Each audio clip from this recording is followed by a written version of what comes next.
Leading the Catholic Church is a divine calling, but you still have to eat. In his path to becoming Pope Leo XIV, Robert Francis Prevost developed quite the multicultural appetite. Pope Leo was born and raised in Chicago, a city known for its love of food and unique culinary preparations. So it's hardly surprising that he enjoys the cuisine of the Windy City. As his brother Louis told OSV News, Leo definitely appreciates a Chicago-style hot dog, and he doesn't mind the lack of ketchup, as he prefers his dogs without the tangy condiment. Then there's Chicago pizza, which differs greatly from Italian pizza. The former is a deep dish pie, whereas Italy offers quite a few regional styles. Fortunately, Leo already seems to be familiar with Italian pizza, as he cooked the thin crust style during his missionary trips for a large number of people. But it doesn't sound like there are any feelings of betrayal from Leo's hometown if he changes his pizza habits. In fact, Aurelio's Pizza in the Chicago suburb of Homewood renamed its iconic pie the Poperoni in honor of his ascension. This is the Pope's Table. It's actually now called the Pope's Table. And what I have right here, Poperoni pizza. You might suspect that one of the perks of being Pope is that you always have God's ear and can ask him to feed you whenever your stomach desires. But Pope Leo XIV was already plenty blessed in that regard before he became the head of the Catholic Church. Furthermore, it sounds like Leo was destined for his current job from a young age. As his brother, retired Catholic school principal John Prevost, recounted to Good Morning America, when the future pope was a kid, he pretended to be a priest by using a pack of Necco wafers and an ironing board. Those were the communion wafers. The little wafers, yeah, little candy wafers. And candy hasn't just served as communion wafers for Pope Leo. Right before being named the new leader of the Vatican, he was reportedly a bundle of nervous energy. Fortunately enough, next to him at the conclave was Cardinal Luis Antonio Tagle, who offered him a sweet to calm his nerves. And then, just a few moments later, the conclave's final choice was announced. In the weeks leading up to Easter, Catholics observe Lent, which includes a period of fasting and abstaining from meat that isn't fish on Fridays. Some Catholics maintain this practice on all Fridays throughout the year, and it sounds like Pope Leo is one of them. As his brother Louis revealed to the OSV newscast, their family regularly ate fish on Fridays while growing up. Louis admitted that he didn't always enjoy this, whereas his future Pope brother was apparently perfectly happy with the seafood-centric menu. Fish on Fridays outside of Lent is not a Catholic requirement, at least not anymore. Nevertheless, we wouldn't be surprised if Leo still honors this tradition, as it wouldn't be the only habit that he's maintained from his childhood.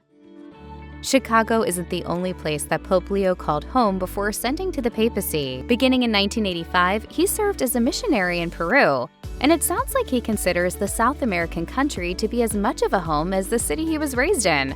That makes sense, considering that over the course of his time there, he eventually became a naturalized citizen.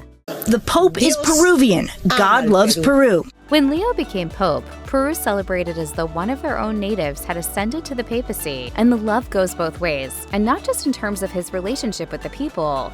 Overall, he spent 20 years living and working in Peru, so it only makes sense that he would develop a fondness for the country's food. As Edison Farfan, the bishop of the city of Chiclayo, revealed at a press conference, he loved goat, duck with rice, and ceviche. Those were his favorite dishes.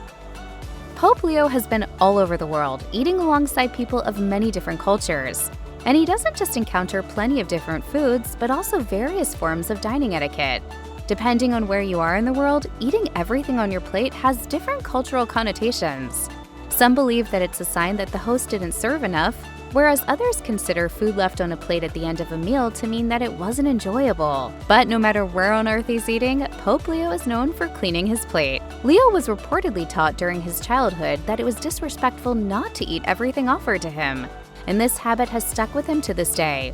While not universal, the practice of cleaning one's plate seems to be common among older generations, particularly in households where food was scarce. We don't know everything about Leo's childhood on the south side of Chicago in the 1950s and 60s, but the area was known for being solidly working class.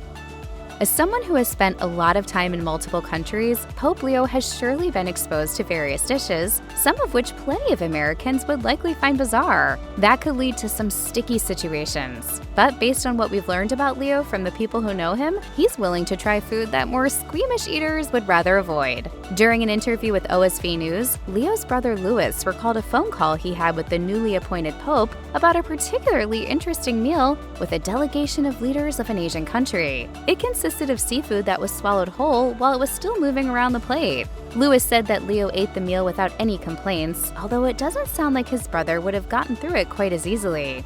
As Louis admitted, "It's one thing to eat fried calamari, but when they're alive and you can feel them trying to save themselves, wriggling back up your throat, I was like, stop, don't tell me anymore." Being the Pope famously includes certain restrictions, like remaining unmarried for the rest of your life, but alcohol is not one of those restrictions. This makes sense considering that wine has an important place in the Catholic Church, as sacramental wine is given during the Holy Eucharist. And it sounds like Pope Leo likes to indulge outside of Mass as well. As his former employee Andrzej Krzyzewski revealed during an interview with a German newspaper, "I'd say a good glass of wine is more likely to be served on the table than a Fanta." The mention of Fanta was in reference to Leo's predecessor, Pope Benedict XVI, who famously enjoyed the soda.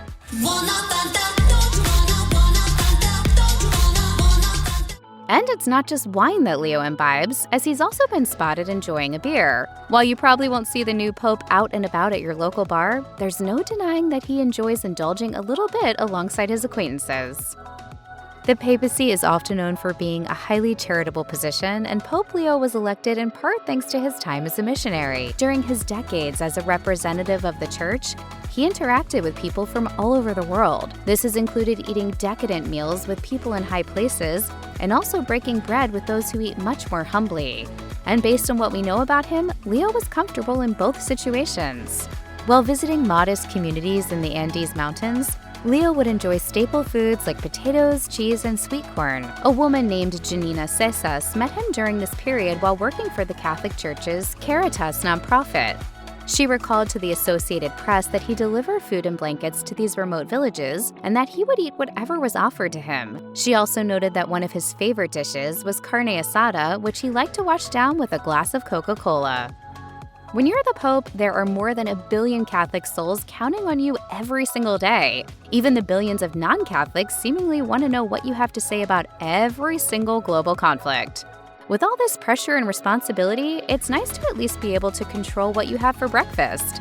So while Pope Leo doesn't mind trying new dishes during all of his global travels, he also reportedly appreciates at least a degree of culinary stability. When he lived in Peru, he would often eat at the restaurant El Trebol in the city of Chiclayo.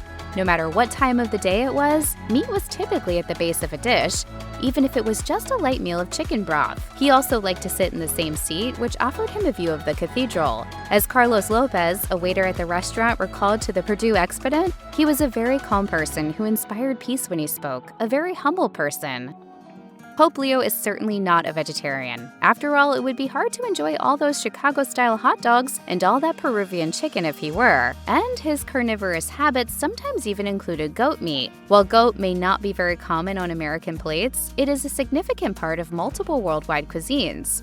So it makes sense that someone as well-traveled as Leo would have developed a taste for it. According to Carlos Lopez, the waiter from El Trebol, goat was a semi-regular order for the pontiff during his time in Peru. Now that Pope Leo will be living in Vatican City, chances are he'll be exposed to even more new meat options on his menus.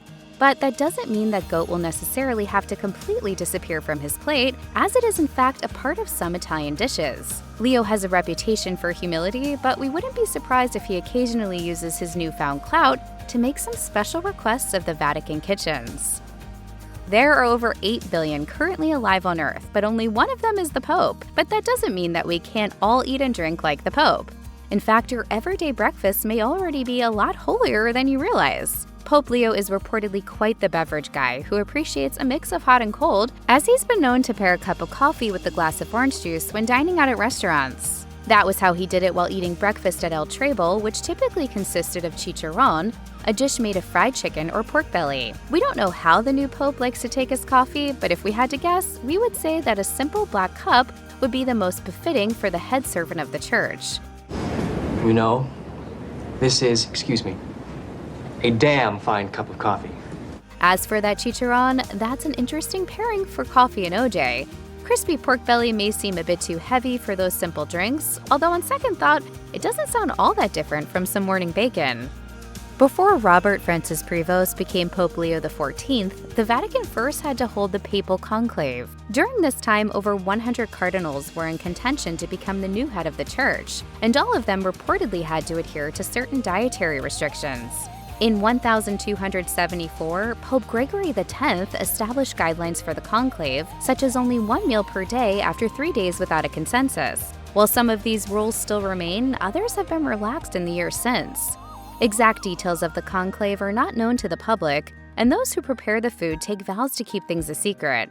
Nevertheless, we know enough to make some educated guesses, and the modern conclave does keep things simple when it comes to meals.